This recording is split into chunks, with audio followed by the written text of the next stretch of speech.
welcome back to What Would You Ask podcast. My next guest, as my mic falls in my lap, is one of the table setters, the foundation of Survivor. I mean, these guys, they there was no, strategies, and there was no physical and social games. They created all the games. They were the founding fathers and mothers, I guess, of Survivor. He's also a doctor. He happens to be from my neck of the woods in the tri-state area. He's from Massapequa, Long Island. I lived in Center Reach for a while, so a lot in common with this guy. He competed in season 1 of Survivor, Borneo. I don't have to tell you anymore. You know about it. It was filmed in March and April timeframe of 2000. It premiered in May of the same year. It was the Richard Hatch, and it was Kelly and Colleen and Jervis and this guy. Right, Sue, by the way. We'll talk and Sue Hawk, don't forget her. Yeah, don't forget that. And so I have Sean Kenniff. Welcome to What Would You Ask podcast. I'm glad you're here. Hey, thanks, Nick. Thanks for resurrecting me and having me on the podcast. I appreciate it. I don't know about that. With the surveys we did, Sean, man, people want to hear from you. They want to know what you're up to. We're going to go through it all. We're going to start off with a few, well, probably 6 or 7 quick hitters. These are questions that many people ask, so we just put them in one group. And we'll go through those. And then we're going to if you take us through the journey, kind of how did you start out? What was it like on the island? And then what are you doing today? We'd love to hear all of that stuff. Okay, fantastic. Awesome. First question, Bill from Boston asks, what was it like when the cameras weren't rolling? Okay. There was, for the first couple of weeks, there really wasn't any time that the cameras weren't rolling. When we were first stranded on the island, Mark Burnett and his crew said, don't interact with the production crew. You got to treat them like trees. Even though the show, just like any other reality show, is predominantly producer-driven, that most of the dialogue you're hearing is in response to a producer's question, but answered sort of in a full sentence. So they say, don't answer with just yes or no, answer with a complete thought. So they say, why are you and Sue fighting? The answer would be, I don't know what Sue has against me. She hates me for some reason, so talking full thoughts and full sentences. That's really all that they admonish you. So the cameras were really rolling on us because it was new to them and it was new to us, meaning the crew. And we didn't really know what to expect. So I think they had a glut of filming for those first couple of weeks. And then afterwards, because they filmed everything, with the exception of maybe when you went to the bathroom. But if anyone remembers season 1, I didn't go to the bathroom for 14 days. I think it was an episode when I finally had a bowel movement. Yes, and you told everybody. Yeah, I was very excited. So, but they didn't follow you there. But outside of that, they were in your face pretty much the whole time. As the weeks went on and they realized with the cutting that, hey, we're getting a little bit too much footage that we're not really going to use ever, then they started to flick the cameras off and just stand around and flick it on when they saw something happening. So it was just like everyday life when what were you doing when the camera's off? There's no like party or anything going on. You're sleeping, sitting there looking out at the lake, wondering all about all the bad choices you made in your life. So that's kind of what you're doing when the cameras are off. Got it. Ashley from Newport News, Virginia asks, when was the first time you met all of the other castaways, and are you in contact with any of them today? Well, to start with the back part of that question, we all stay in contact loosely through Facebook, and anyone that's, and other social media, anyone that's a friend of mine knows that I'm pretty much the worst friend in the world. I mean, I'm really bad at keeping in contact with people. If I didn't have amazing friends, I would have 0 friends. And it's maybe laziness, disengagement on my part. I don't know what it is, but I have lifelong friends that I even have a hard time keeping in touch with. So it might be me. I'm a doctor. I'm very busy at the hospital, so that's another thing. And I have 3 little kids. That's another thing that all keeps me very busy. I'm a hands-on dad when I'm home. But they had a reunion this past year at Gretchen's house in North Carolina, and I couldn't make that because my kids are young, and I really just can't get up and leave because I'm so busy at the hospital. I feel really bad up and leaving, and I couldn't really take all 3 of my young kids up there. So, but they stay in touch, and we stay loosely in touch with everybody. So we do a pretty good job staying in touch. So in terms of when did we all meet, you go through interview after interview after interview for Survivor, and you just want to be yourself. If there's anyone out there that wants to get on Survivor, they kind of reverse typecast. So they're always looking for a conniving, evil villain, and that's what they're looking for in Richard on my show. They're always looking for like a hard-nosed, if you pardon the word, a B word type of woman, someone who's going to give that villain a ride, a ride for his money, and that was Sue on our show. And then they're looking for people. I thought I was out there to be the young, good-looking single doctor at the time. Turns out I was there to be the dorky, yuppie, useless out in the woods guy. So I thought, but they were looking for someone like me that may be a little bit book smart, but completely useless out in the jungle. So they were looking for a Rudy, they were looking for a Jervis, they were looking for certain types of people. And if you're not those people, you're not going to get on the show no matter how great you are at something else. They sort of reverse cast the show. So when as you made it further and further down, I could kind of see my archetypes. I mean, there were people there. One guy had tattoos all over the place, and we weren't allowed to talk to him when we were in Santa Monica. We weren't allowed to talk to anybody except the producer. So we're in Santa Monica. We're in the final cut. Maybe there was 100, 200 people left in the remaining, countrywide survey to get people. And but there were people there who I know are definitely competing for Richard's position. There was a guy right next to me I couldn't talk to him, who was absolutely rude to the waiter inside the hotel, like abjectly rude. And then that person didn't leave a tip for the waiter, So I was like, okay, this person is going to be, I didn't know Richard at the time, but I figured that's not who I'm competing with for a slot. But I did see people who looked almost identical to me, who were like kind of like short-cut hair, dark skin. I guess I'm Irish American, but that kind of look, preppy to an extent, yuppie to an extent. And I guess those people didn't make the show, and I made the show. But you could kind of see, feel out who they were. But it was like if you were to land at the DoubleTree Hotel in Santa Monica, which is where we all were, and you just happened to rent a room there, you'd be looking around. There was all these relatively young people all hanging out in the hotel, and no one could say a word to anyone. You weren't allowed to talk to anybody in the elevator, weren't allowed to exchange niceties inside the lounge, like how are you, where are you from, nothing like that. We weren't allowed to say anything to anybody. So if you were to just book a room there because you happen to be visiting Santa Monica, you'll be like, this is the weirdest place ever, man. It's like a loner convention. Nobody will talk to me. It was like really strange, like loners welcome. It was really weird and surreal to experience that, but a lot of fun. Did you meet the people? Was it on the boat the first time you met the final cast? Yeah. So the first time we walked through, we sort of all hung out a little bit before that because we had to get some basic knowledge of what we could eat we all had to read an Army manual. Then we had, a day or two course, I forget, of what we can and what we can't eat on the island. And, we all sat together. We weren't allowed to talk to each other. We weren't allowed to get to know each other, but we all sat together during those instructional parts. And, we laughed at the same jokes and stuff like that. Right. So we kind of felt each other out for that. We didn't know anything about each other until they then walked us through this Borneo village and then onto a Japanese junket ship, and they drove us out into the middle of the South China Sea. And about a half an hour before they stranded us, we were allowed to get to know each other and start talking. That's awesome. Yeah. Katie from your neck of the woods, St. Petersburg, Florida, asks, hi, Sean, you were my favorite on season 1. What did you like best and worst about Survivor? The best part had to be the fame. Listen, I'm neither a celebrity file or a celebrity hater, but it was really kind of cool to come home. If you remember that we had our finale, we all kept a secret. That was great. If you only knew how great the crew was on Survivor, from Mark Burnett on down, we're talking the camera people, the sound people, the producers, they were all wonderful people to hang out with. And we all thought we had something really good here when we came home, and we all kept a secret. No one believed anything you said anyway, but we all kept a secret. And it was a lot of camaraderie around us. So, but then after that, like you come home and you're on the cover of the New York Times, you're on the cover of, magazines and newspapers are dead now, but you were on the cover of all those things. You're on the cover of Us Weekly, People Magazine.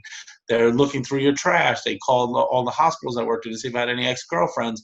I went to the MTV Video Music Awards. I was on the red carpet behind Christina Aguilera in front of Lenny Kravitz. I walked down the carpet with Jimmy Fallon. Like, he was very interested in Survivor, kept talking. I've seen movies by Steven Spielberg. You meet all these mega celebrity people, And it's really cool to find out that they're just really neat people and interesting people, but also ordinary people. And it was cool for like an ordinary person like myself just to get behind the velvet rope just for a little while to see what it's like. Turns out success is a stale finale. There's a lot of downside to that kind of fame. Especially, I have a saying that fame is only great if it comes with a lot of money. And if it, for most of us, it didn't come with a lot of money. So, but it was still interesting and a lot of fun. I hit it at the right time in my life. So that was what I enjoyed best. What I enjoyed the least was the rats, because there's rats and snakes everywhere out there. Starvation's not bad. That goes away after like 3 days. But seriously, when I say that, it was infested with rats. Like if you sat with your feet down on the sand, within 10, 15 minutes at night, you'd be bitten on the heel by, nibbled on by a rat. Like they were everywhere. So between that, starvation wasn't bad. The aftermath, the fame was probably the coolest. I'm glad that's gone too. It's definitely a double-edged sword. So I don't mind living in anonymity anymore. And like I said, it struck at the right time. I was young, I was single, and it came at the right time in my life. But now People still recognize you? Sometimes, it's funny. I have a good story about that. When I first moved down to Miami shortly after 9/11, I responded to 9/11 as a doctor. And then shortly after that, as you have a moment in your life where you're like, all right, what am I doing with myself? And everyone from the Northeast will recognize that you live to work. Like we all work really hard, all party really hard, but everybody works really hard. And so after that happened, I would never have left New York prior to that. But then I was like, you know what, maybe I had a good opportunity in Miami. I moved down, and it was really a great move. But when I was in the gym, one of my friends, Gus, who turned out to be a friend, not a friend at the time, and he's like, "Did anyone ever tell you that you look like that guy Sean from Survivor, but only fatter?" I was like, "I am that guy Sean from Survivor, and I am fatter. Thank you very Well, I much." mean, you were bones, but you went down to nothing. But how much weight did you Yeah, lose? yeah. So, I don't get recognized now, but now, I mean, everybody Googles me, Sometimes people will be my patients by and large, because who doesn't Google their doctor, right? Yeah. You're sick, you have a brain tumor, you want to make sure your guy knows what he's doing or your girl knows what she's doing. Yeah. So you Google them, and it's like, I thought you looked familiar, because I had a long CBS News career doing health reports as well after Survivor. So, a lot of people recognize me from the CBS News health reports, and other people recognize we're just like Survivor fanatics. We're just like, hey, I just watched the first season a month ago or 3 weeks ago. I remember you. I remember you and your dad. I remember all that stuff. Oh, I forgot. My favorite moment on the island was definitely when my dad got there. Sorry about that. Backtrack about the fame. We're gonna talk about Is that when because my father came down. That was priceless, just amazing. And so scrap all the fame and give me my dad again on the island and make him famous for, albeit, a few minutes. It was great. I want to talk to you about that because that was my favorite moment as well. I mean, just the way it was set up was really nice, and to see just you guys connecting was really, really cool. So we'll talk about that in a second. Yeah. Where am I? Mike from Brooklyn wants to know, how come you haven't been back on many castaways come back onto Survivor? We haven't seen you, Sean. Where are you? Yeah. Well, I really feel like Andy Warhol said that, everyone has their 15 minutes. I clearly had my, maybe year and a half. I mean, if everyone gets 15 minutes, I had my 15 minutes on Survivor. Then after that, I was the aftermath of Survivor. And then I worked for Extra, the TV show, and then CBS News for a long time. And I forget who said it, but someone said that success is the stale finale. And that's really true. You ever want something really bad, like, oh, I just want to be a rock singer. And then you get there and you're like, really? And you realize, like, this is what it is. And that's kind of how I felt with TV. I didn't really like it that much. It's a very shallow business, exactly what you think it is. It pretty much is. That's not to say there aren't wonderful people. I mean, I talk about Mark Burnett and his crew all the time. I mean, all of them were impeccable people, just great people. And Jeff Probst, I really got along with all those guys. And I met so many wonderful people in TV news and outside of that throughout, but it's just not my personality. It's a very superficial, dog-eat-dog type of industry. Nobody helps you. I remember I was once at a party when I was working for Extra, and it always stayed with me. My friend Brian, who is one of the producers over at Good Morning America, he happened to be at the same party. We were just chatting. It turns out I had taken care of his mom or something in the past as a doctor. And he's like, Sean, just remember, you have absolutely no friends in Hollywood. Even when you think you have friends, you don't have any friends. And that's really come to bear for me. I thought that there's really people who you thought were friends who are working against you, people who you thought were colleagues or at least on your team were the exact opposite. So that's the kind of industry it is. It's just the nature of it. I think anyone that's inside it would tell you the same thing. It's not to say there's not great people in the industry, but there's also a lot of people who are just trying to swim their own lane, just trying to stay alive and stay relevant in the industry. And I remember that a lot of times people would be like, this was in the infancy of bulletin boards on the computer, and people just the internet was very new back then, and I have very thick skin. People would make fun of me, and some of them were absolutely hysterical. But the resounding thing that kept happening, I kept saying, is like from my other show, I was like, just go away already, whoever. Just go away, contestant X. Just go away, contestant Y. Nobody likes you. No one wants to hear from you. And, I'm not a loser, even though I lost Survivor. Like, I'm not a loser in life. Not that they are, but I'm just not.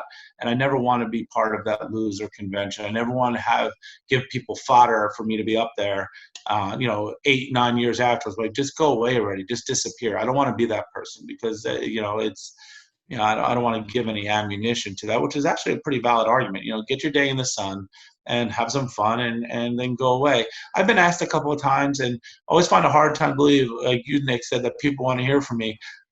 Maybe I'm more modest than I believe I am. Like, I was like, who would want to hear me? Every time someone asks for an autograph, I'm like, trust me, the piece of paper that you have is worth more with it without my signature on it than on it. So, but I'll do anything for anybody. But at the same time I've been asked to go back on. I got 3 kids now. I could use $1 million as well as anybody else could. But I got 3 little kids. I would never want to leave them for that time to be away from them. It's just, they're my everything. I got a wife. It just means a lot less to me now to go out there and risk, not being here for a month and a half, not being with my kids and everything that happens with young kids in a month and a half to try to earn $1 million, which, if you're a real Survivor fan, you know that I absolutely have no chance of winning. I'm not scheming enough. I'm not willing to, jeopardize anything or my morals or any public standing I might have as a doctor to actually win the game. So it's kind of a loss for me. Now, if they promise, listen, 1 month out of your life, we'll give you $2 million to do it, I'm like, all right, guaranteed, maybe I'd do it. But, but it really, I was just a single doctor looking for a good time at the time, a quick way to maybe pay off my medical student loans. They just hit it the right time. And that's why I did it the first time. But it doesn't even factor in. Like I said, they touch base every so often, not just with me, but with other survivors. Like, would you be interested in doing it again? And I'm like, not really, no. So. Are there any kind of reunions or like they had the 40th season coming up? Is there anything? Well, I'm not sure why that hasn't happened yet. I know that one of the major talk shows, I think it was Good Morning America, might have been the Today Show a few years back, was trying to have a reunion of all the original survivors. And now we're up to like season 40. You would think that they would have had, maybe they're waiting to season 50. I don't know. But I don't know why they haven't gotten us all back together just to have like some kind of reunion show. I know that they keep on the fan boards keep saying like, oh, they should put the original cast out there again and do it old school. I know there's some audience for that. But there was some issues with our cast. I mean, stemming from a lawsuit that Stacey Stillman put out there. Maybe there's something precluding it that I'm not aware of. I mean, I don't know. But yeah, so I don't know. I think it'd be fun to see everybody and just reminisce. But again, bumps into the question, like, I know Survivor is still like the number 4 TV show in prime time in the nation or something crazy, 40 seasons in. That's absurd how popular it remains. So maybe I'm underestimating how many people would actually want to sit through an hour of me talking to Sue, seeing how wrinkly and old we've got, and see that maybe, I don't know. But you realize all the records you guys broke though when you were doing your season 1 came out. I mean, the finality was 70 million or something ridiculous. Yeah. No, if you remember, Nick, back then it was Who Wants to Be a Millionaire. I think it was like, it's like, what's going to unseat Who Wants to Be a Millionaire? Right. And then Survivor comes along and just bulldozes the crap out of it. I mean, it became nothing. But like nothing was able to beat Who Wants to Be a Millionaire. And the Survivor comes out and just steamrolls it. Yeah, it was crazy. Tony from Staten Island. Shocking. Tony from Staten Island, right? Tony. Hey, Tony. It says, I can't read this, folks. Thanks, guys, for putting in such a small font. Hi, Sean. My family was pulling for you the whole time. I was 12 back then. How about that? That's funny. I want to know what your relationship was like with Jeff Probst. We like him, but we sometimes think he's very critical on the Castaways. Your thoughts? He was new back in our show, so he's a little bit different of a Jeff Probst, a little bit more professional, a little bit more polished, maybe a little bit more detached from the crew. Back then, he was very nice to us. My relationship with him was very good. Like I said, I've heard things come from Survivor itself about. I know there's a lot of things, political things going on, and how much pull and sway Jeff has on the show. I mean, I follow some of that stuff loosely and the gripes of other people, but I really kind of fallen off the radar in terms of watching. But I could tell you firsthand that he was an upstanding guy when I was there. We didn't have a lot of contact with him at all. We had probably as much contact with Jeff as we did with Mark Burnett, the head of the whole thing. So Mark was there almost every time when Jeff was there. So I remember addressing them both with the outside of tribal council, like together, sort of but Jeff was just a run-of-the-mill guy, nice guy. He had previously been on MTV Jeopardy or something or Music Jeopardy or something, and was just looking for his shot. And he took it and ran with it. I thought he was a perfect casting. And I remember Mark Burnett told me, we asked why him, when we first started, because we didn't really know him, and we didn't, you figure if you're going to have a big show, maybe you put like Sinbad on there, somebody who people knew, Yeah. And but I remember talking with him like that. I was like, no, he just said that Jeff from the mayor, like, this guy, trust me, he just gets it. He gets the show. So, and that's kind of, we left it there. But he was a great guy. Definitely someone I could have been quick friends with outside of Survivor, that I would have been friends with in college. I would have had beers or lunch with or whatever. He was definitely a cool guy. That's awesome. We are talking to Sean Kenniff from season 1 of Survivor Borneo. I'm really excited he's with us today. We're going to go through the whole journey. Before we do, I just want to let you guys know, if you have a question for your favorite Survivor castaway, we're doing a bunch of interviews, and we want to make sure you guys get a chance to go to our website, whatwouldyoask.com, and check it out, or go to all the different places. My kids know better than I. Twitter, Instagram, Facebook, all that, and it's all under What Would You Ask, and find a spot to get your questions submitted so we can ask them to your favorite Survivor or Amazing Race or Big Break or all the different series we're doing. But I got to tell you, Survivor's going to take us a while because we're getting a tremendous response. So Sean, take us through the journey. People wanted to know, how did you even, guy from Long Island that's studying to be a doctor, that's, like you said, good looking guy in the city, come on, what do you do? All of a sudden you want to go on this journey? Tell us a little bit about how it started. I mean, it all starts with the backdrop that in 1995, I came what I consider really close to getting on MTV. I pitched them a show called MDTV, which we were going to deal with, cutting and drug abuse, anything that's germane to the 12 to 34-year-old generation. And I pitched them to Nino Justman, the president of MTV News at the time, and we were shooting a pilot. And then it just imploded. It just didn't work out. So I was kind of upset about that. I thought it would have been a good show with reasonable legs. So I had this backdrop that I always wanted to do medical television. But, my dad's a New York City firefighter. I don't have any connection to television. I don't have any connection to medicine. And I certainly don't have any connection to medical television. So I was going to have to knock on doors myself. So that's what I tried to do. I came as close as I thought I could possibly do, and then it imploded. So I finished my neurology training. I was out practicing. And medicine, I've changed careers a little bit. I work for a hospital now, but I was in private practice neurology. It's a different beast. It's very much a business. And to me, so after, during my first job, after I worked there for several months, maybe a year, I gave 3.5 months notice.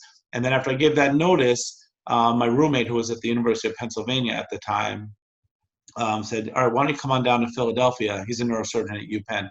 Why don't you come on down to Philly and let's talk about it? So I jumped on the Amtrak train going from New York to Philly, and I'm drinking a beer in the beer car. I picked up a Time magazine on my way down there. As I'm flipping through the pages, there was an article, a little column that said, "A Star is Borneo." And there was Mark Burnett with a bunch of his there was an island, the picture of an island, and I think Mark Burnett was there, that they were looking for 16 ordinary Americans to try out for this new show.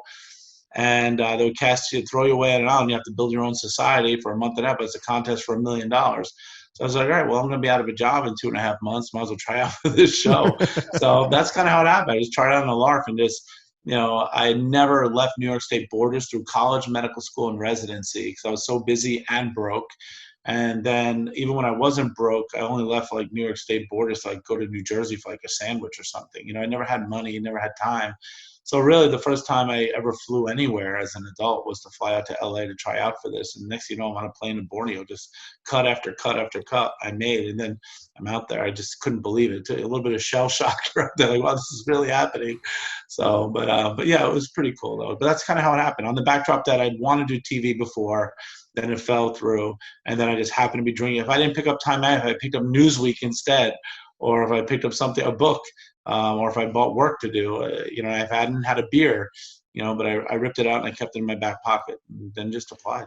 Did they prepare you? So you talked about the Army, pamphlet or book that you have to read and all about what you can eat and stuff. Yeah. Do they prepare you for, I know you have to go through a physical. Are you getting a bunch of shots because of the rats and the bugs and all that? All your vaccinations need to be up to date. You got to sign a contract that's, size of a small phone book. You really sign a lot away. My brother's a lawyer and he's like, Sean, don't sign this contract. And I said, James, if I don't sign this contract, there's no show with me. So sign the contract. They make your family sign it. So that was all done. And, obviously it worked out. But they don't really prepare you much. They give you some basic knowledge about what you can and can't do, how to make water, how to make fire, stuff like that. And then basically it's just you're on your own. It's not as dangerous as people believe, but back it was a lot more austere when I was on it than it is now. There was no food. I lost 33 pounds in 36 days. So there was no food. You had to walk to get your water, in the well. It was seriously like an hour walk into the jungle. So every time you need to get water, you had to walk an hour in, fill up your jugs, and walk an hour out. It's not easy. So there's a lot bigger ordeal than people think. But Nick, I forgot your question. What was the question? No, that's you answered it. It's just the preparation. Let me ask you this. So you're on the island now. You started the game. I think I really related to you, not just because we're from the same area. From the island. From the island. Yeah. But when you started the game, you were doing the ABC kind of vote. You were not getting into any strategic alliance early on. You just were kind of feeling it out. That changed later. You got more competitive and you got into it. Tell us what your thought process is. Well, I think people don't know how close I actually came to winning because, a lot does not make air. But to tell you the truth, I was in a pretty good position. My plan with the whole alphabetical strategy was to remain on the surface,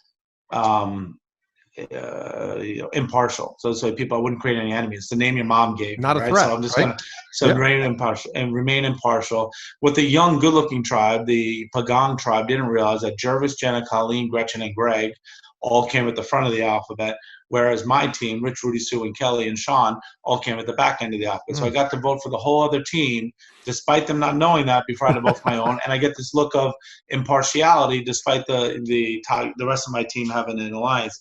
I figured I stood a pretty good chance if I could be the last person standing against the alliance, and that's where I got.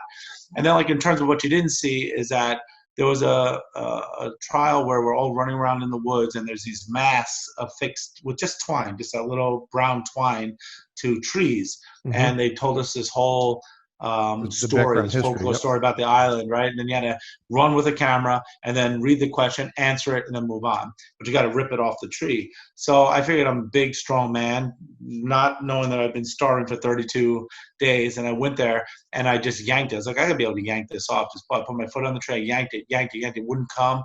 And then I had to basically try to untie that knot.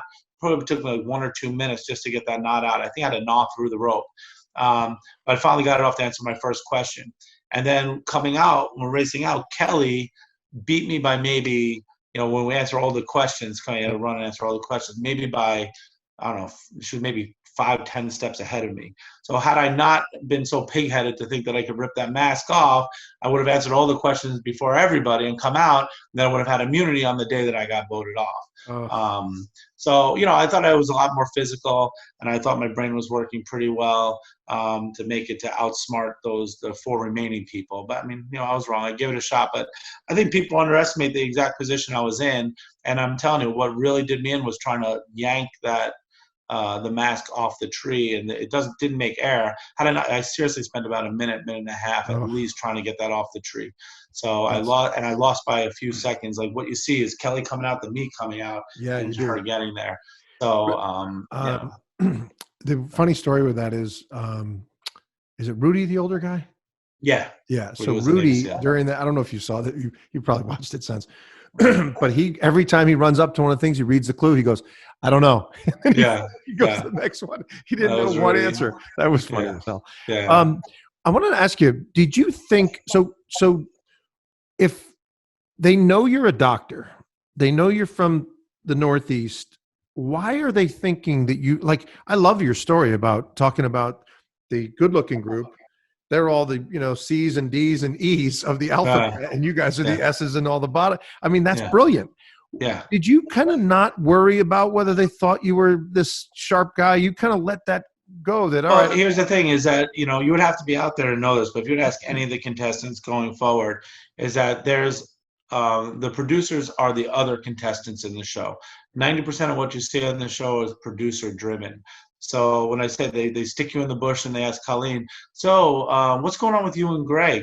And then Colleen says, oh, Greg and I have kind of a thing going, but it's not romantic. And she answers in a full question. But what the audience hears is just, oh, Greg and I have a great thing going on. They don't hear the producer's question, even though most of the comments that you hear are direct response to producer questions. So if I were to come out and say, I figured this out early on, that, hey, I'm voting them all off the island first. I know these guys are having an alliance, but I'm going to vote all the young, good-looking athletic team off the island first, who are more, no offense to anyone on my team, but much more likable people.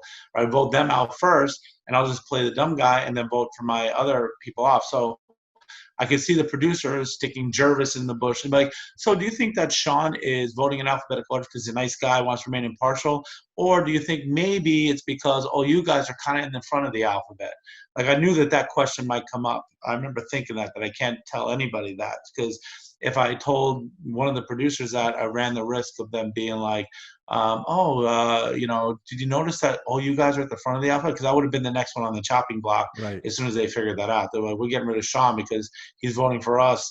And then also, since they knew, the other aspect about voting alphabetically, since everyone knew who I was going to be voting for, that would encourage people to vote on top of my vote, right? Because every vote stacked on top of mine makes it more likely that person goes and not yourself, So that's kind of what I was trying to accomplish out there. But there was a lot of thought behind it, but I really don't care how they portray me. They can't take my, I'm a really good doctor, and I have, like I said, I have enormously thick skin. I'm a pachyderm, so it doesn't really matter for you. Tell us about your first impressions of Richard Hatch.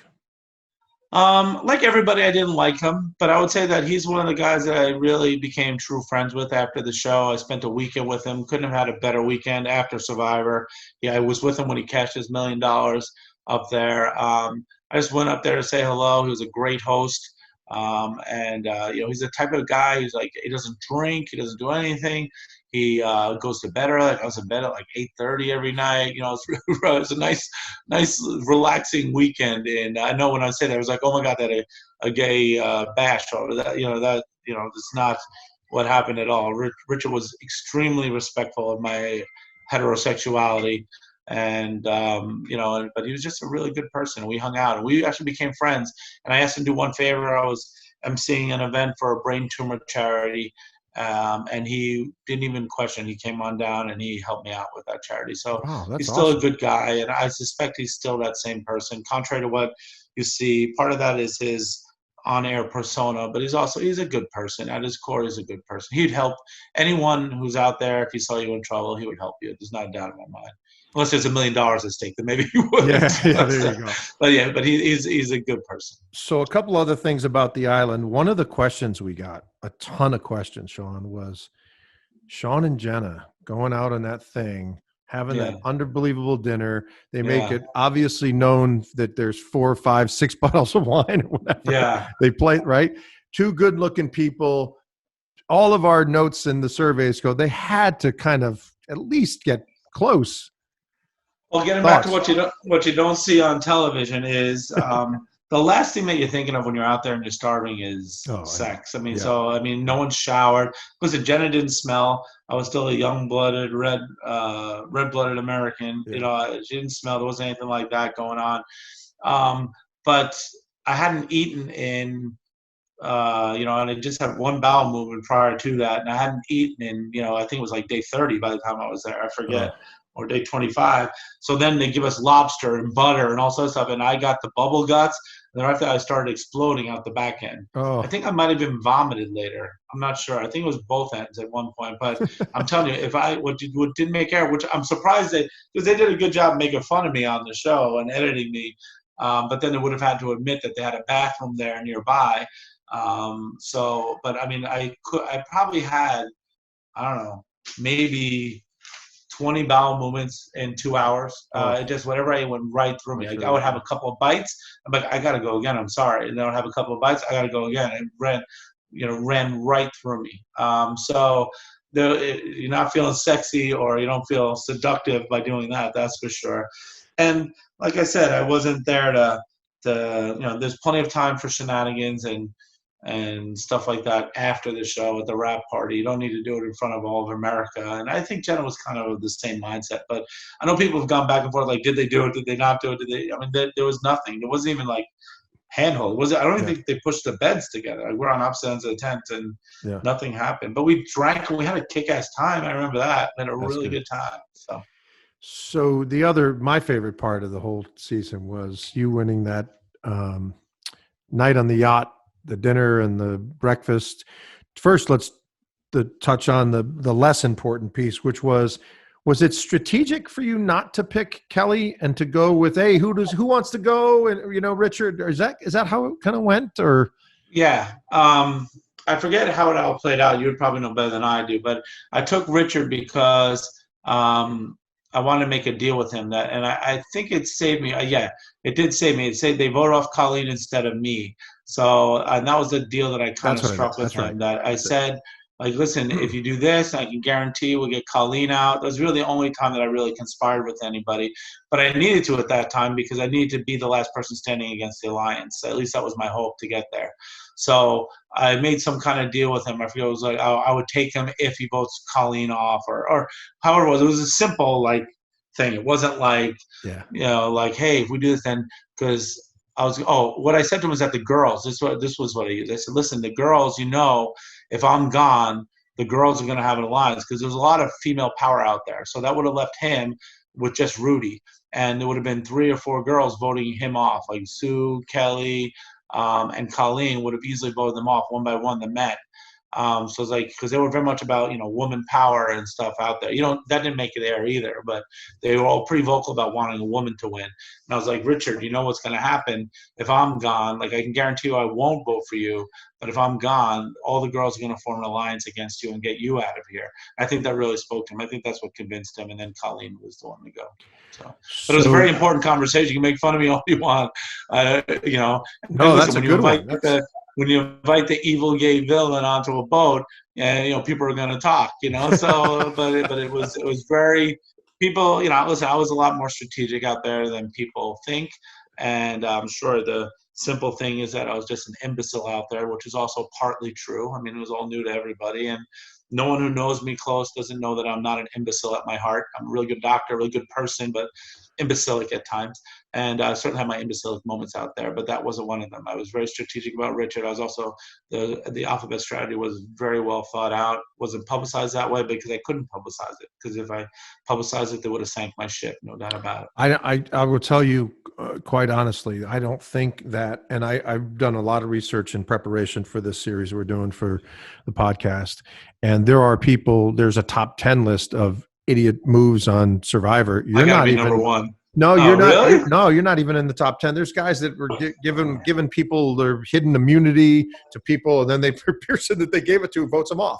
It's just Well, like maybe maybe I've been given a good PR because I've told a few people in the Survivor Circus why, because that's the why alphabet strategy, and they're like, oh, that makes sense. Had someone explain to me, maybe it's just people are realizing it's not as dumb as it looked, or it yeah, wasn't. I don't It was think edited a lot dumber than it well, was. I think you also your achievement, with education and your doctor. I mean, people realize that Survivor was a game right from the get-go. We just Right, didn't format it and didn't define it yet. You guys were right, you were exactly. realizing stuff as you went, and now they're looking As we back went going, along. oh, Sean was a lot smarter than we thought. He had a plan here. So Right, yeah. I was trying to win $1 million to the best of my ability without looking like a jerk doing it. that's That's all right. I was trying to do. That's right. So a lot of questions about this one too, because everybody, oh, I cried so much when your father ended up being the Yeah. captain of the ship.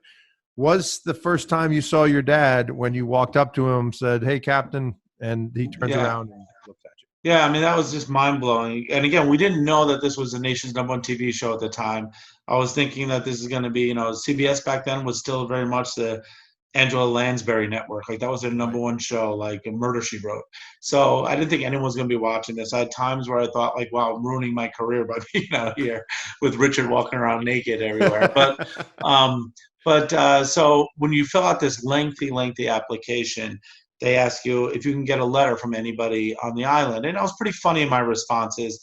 They asked you, like, if you can have any job, what would it be? And I said, first lady. You get a big job, you don't have any. You get a big house, you have no job. Seems like a pretty sweet deal.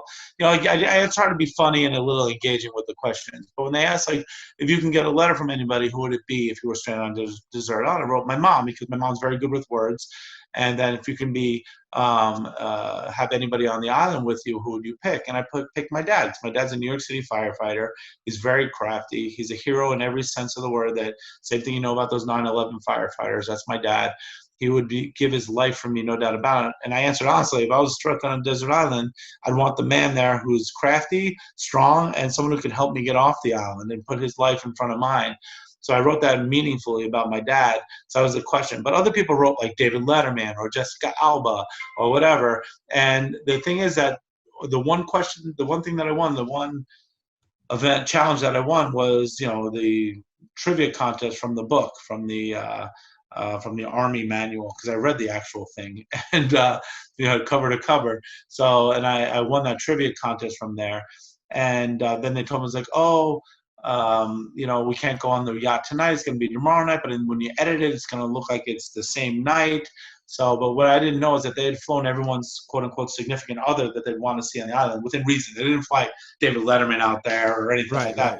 Right. But the people who were left on the island, they flew all their significant others. And then my dad got the phone call, which set off a flurry of phone calls in Massapequa that they thought I won, because why would they else be flying my dad there unless I won the $1 million, So, but to have him out there was just really amazing. I mean, it was a highlight of our relationship, not the highlight, but it was just a really nice icing on the cake of our relationship. My dad is a wonderful person.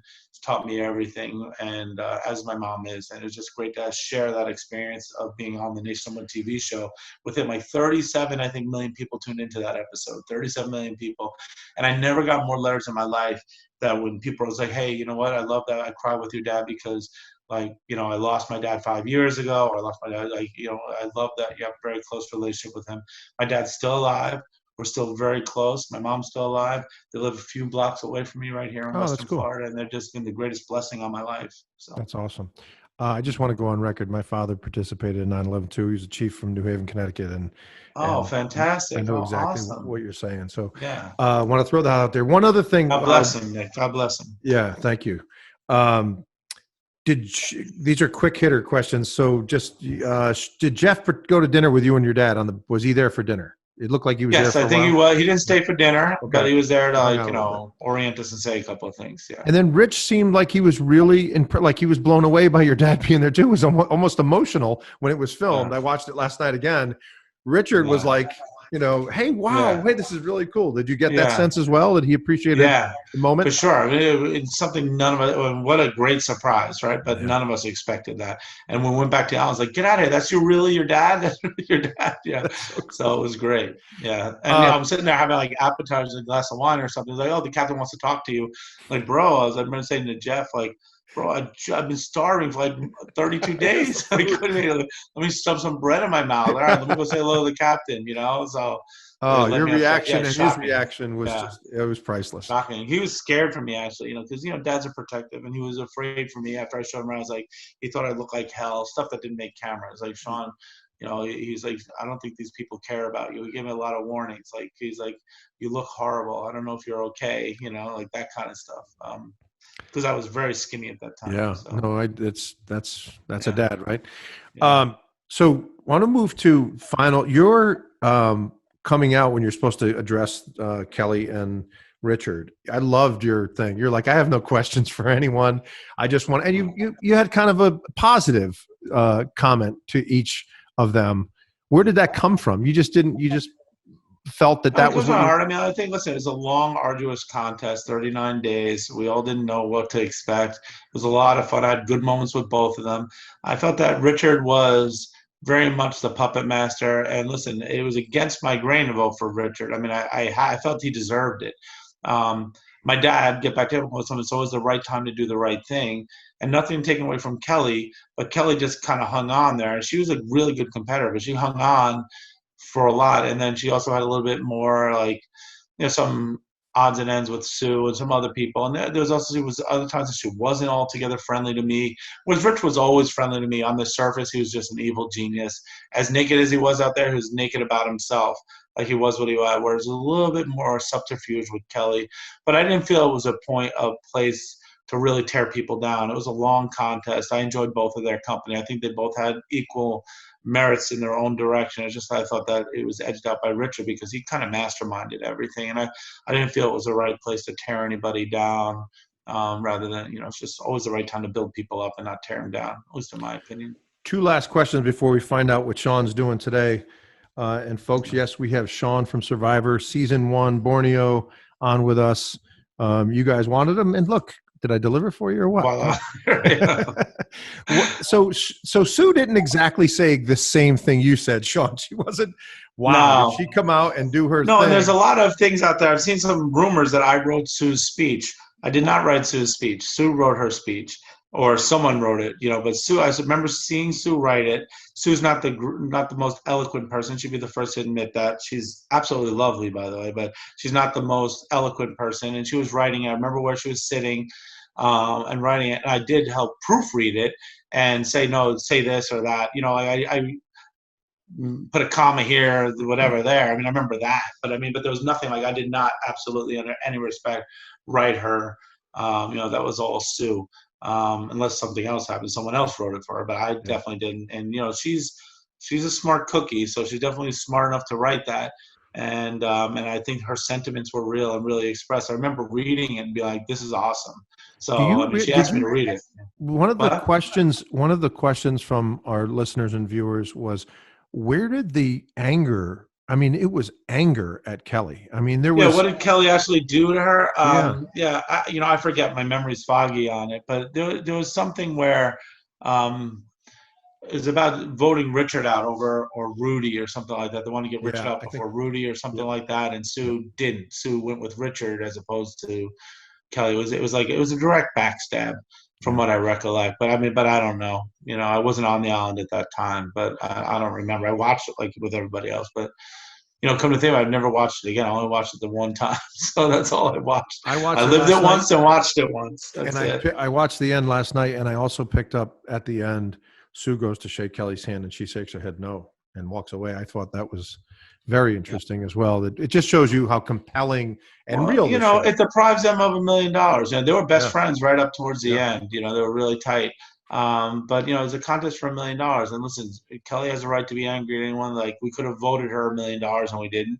And Sue has a right because she got deprived of $1 million. I have a right because I got deprived of $1 million. Yeah. I'm not mad at anybody because what's the point of being mad at anybody? But at the same time, at the end of the day, it's you one day away from a life-changing amount of money for Kelly and for Rich. I mean, $1 is a life-changing amount of money for anybody.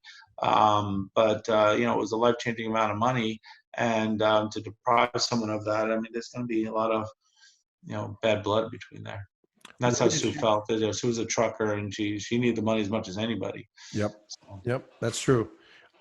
Misconceptions about Survivor. Is there any misconceptions that today people believe, and you might want to clarify some of that? I know you. Well, It's I 20 think years that ago. people think like the people are, good, especially the newer iterations of Survivor, like the people good looking and, they all look well lit. I mean, there's nothing. There is a sound person there with a boom mic. Hmm.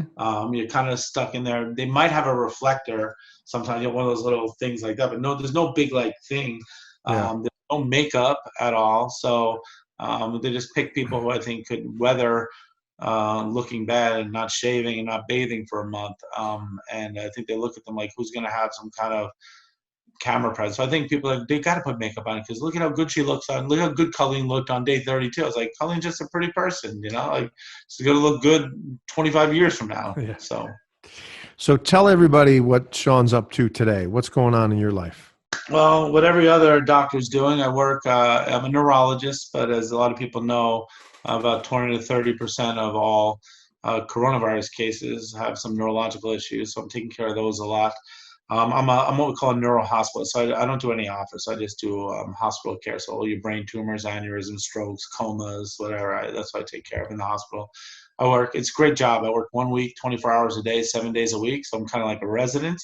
And then I'm off a week with my family being a dad. So that's kind of what I'm doing. And my wife and I started the most, if your audience thinks I've done dumb things before, I'm currently working. We launched perhaps the dumbest thing I've ever done in my life. And that's this guy right here. This guy is called the Jerk at Work. Okay. So you're going to be hearing a lot about him come the holidays. So about 2 years ago, almost 2 years ago now, I have young kids. I was getting ready for work and I was working on Christmas or the day before Christmas. I was like, God, I feel like I'm the only jerk at work because no one else was there. I hadn't done any shopping like most guys. And I was like, I'm going to invent a doll like the elf on the shelf, but I'm going to call him the Jerk at Work. And what he's done is upset. The narrative behind him is that he's upset that he's working during the holidays. So he decides to pull pranks on his coworkers. So imagine if you go to your computer, nothing's working, you look underneath the table, and there's a jerk at work holding all your cords. Or you go and there's like company holiday cookies, and you bite into it, and they're iced with toothpaste. Or you go to the bathroom, and instead of there's toilet paper, there's duct tape instead, and there's a little sign that says, this is going to get sticky. So it's a jerk at work. It's to have fun at work, bring more fun back to the workplace. And like here he is here he is in a loose box. We have the packaging. Oh, that's Jerk at cool. Work. www.thejerkatwork.com. You can go to thejerkatwork.com. Don't go to jerkatwork.com. That's a completely different website. But thejerkatwork.com. There's a 2-minute commercial on there, which is we set out to make the absolute worst commercial ever made. It's an infomercial with fart sounds and everything, and it is the absolute. It is the best, worst thing you'll see this year. But we just launched it a couple of weeks ago. We're launching this year. You could be the first owner of a Jerk at Work. They're ready to roll. There's a remote chance you might get on a show. I don't want to say anything more about it. I'm contractually obligated not to talk about it, actually. So, but it's going to be a fun time. So right now, thejerkatwork.com, get your doll so we can know our numbers and get some sales and all that other stuff because it's going to be a fun ride. And I think we're onto something. I think it's really fun. But it's the most ridiculous thing. Not only the most ridiculous thing I've ever done, it's probably the most ridiculous thing done ever by anybody. So it's a really dumb thing, but it's a lot of fun. And let me tell you, it takes a lot of work bringing a product to market. So to do all, and mind you, while I have a full-time job, 3 little kids, and during the coronavirus, but getting things prototyped, getting things regulated, having them meet certain safety standards, getting them lab tested, getting mass production arranged, getting the packaging arranged. And then you got a whole thing about kitting, which is like they got to get them from the manufacturer. Then you got to take it out of there. That's called picking. Then they got to put it all together. That's called kitting. And then they got to send it out. Like all that costs money. Like trying to figure out all this stuff out was actually a lot of work, just bringing a dumb doll to market. But it's been worth it. So the Jerk at Work coming to a store near you hopefully soon. And thejerkatwork.com. You can see our lovely infomercial. But it's really fun, thejerkatwork.com. You'll get the idea. Watch the dumb infomercial and you'll get the idea. It's on our website. I love it. Well, Yeah. Sean, listen, thank you so much. We had such a tremendous response once we announced that you were coming on the show. Oh, great. It's I been, miss everybody. The Survivor family's been amazing to me, despite them ragging on me and all that stuff over the years, by and large, it's been a very welcoming and thoughtful family, and I'm proud to be part of it. It was an amazing experience. If you have any inkling to do it by yourself, to go out there and compete, I would say do it. The upside is way greater than any downside. It was amazing fun. Well, we appreciate what you do as a doctor, certainly during these trying times. Yeah. And It's you crazy. being out there getting it done, and your Yeah, dad. stay safe, everybody. Yeah, Stay safe. exactly. It's crazy. Anyone who thinks that this is a hoax or a conspiracy, I invite you guys to come around with me any given day. It's absolutely petrifying. It really is. I can't even imagine what it's like. Yeah. And also check out thejerkatwork.com and check out the video and all that stuff, and make sure you get one for the holidays. Sean, thanks again for being with us. He's posable and non-denominational. I forgot to mention that. So. There you go. All thanks, right, Sean. Appreciate it. Thank you, Nick. Bye.